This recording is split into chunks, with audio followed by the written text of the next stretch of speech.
Hello বন্ধুরা, সবাই ভালো থাকুন। এখন আমি মহারাষ্ট্রে আছি। তা মহারাষ্ট্রের বিখ্যাত যে নাস্তা টিফিন সেটা আপনাদের সঙ্গে একটু শেয়ার করছি।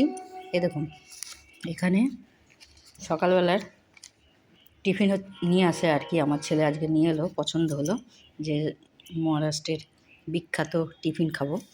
তা এই হচ্ছে পাও, আর এই দেখুন পাও, আর এর সঙ্গে এই যে কিছুটা খাওয়া হয়ে গেল, তারপর হঠাৎ মনে পড়ে গেল যে আমার বন্ধুদের সঙ্গে একটু শেয়ার করি। এই হচ্ছে বড়া। এই বড়া আর পাও, এইরকম দুটো পাও দেবে আর এই একটা বড়া, এই মিলিয়ে হচ্ছে এখন হয়েছে 20 টাকা। আগে ছিল 7 টাকা, 8 টাকা, 15 টাকা, 10 টাকা এরকম ছিল, 12 টাকা এরকমও ছিল। তা এখন দেখলাম যে এই হলো দাম। আর এটা আলাদা তোমার নেওয়া হয়েছে। আর এইটা তোমার 12 পিস দেবে, এটা হচ্ছে 20 টাকা, বুঝতে পারছেন? আর এছাড়া এই যে এখানে তোমার বেসনের ধনেপাতা কাঁচা লঙ্কা দিয়ে ছোটো ছোটো আর কি বড়া বলি, এইগুলো তোমার আলাদা 20 টাকা।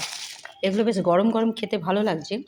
আর এখানকার মহারাষ্ট্রের লোকেরা কি করে, এটাকে মাঝখান থেকে চিড়ে এর ভেতরে এই বড়াটা দিয়ে নাস্তা করবে। তা আমাদের তো একসঙ্গে এই এত বড় বড়াটা তো আর খেতে পারি না, তা অল্প অল্প ভেঙে ভেঙে আমরা পাউয়ের ভেতর দিয়ে খাচ্ছি।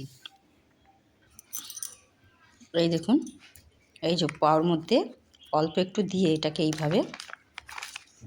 এইভাবে দিয়ে, তা আমরাও মহারাষ্ট্রে থাকতে থাকতে এরকম আমরা খেতে খেতে অভ্যেস হয়ে গেছে আমাদের, তা এইভাবে খাই। তা এখন সবই নরম, পাউরুটিও নরম আছে, বড়া গরম, এই জন্য খেতে ভালো লাগছে। কিন্তু ঠান্ডা হয়ে গেলে আর ভালো লাগে না, তখন আবার গরম করে সেঁকে নিয়ে খাওয়া হয়। তাই এটা আপনাদের সঙ্গে শেয়ার করলাম। এই হচ্ছে মহারাষ্ট্রের বিখ্যাত বড়া আর পাও। আশা করি আপনাদের ভালো লাগবে। সবাই ভালো থাকুন।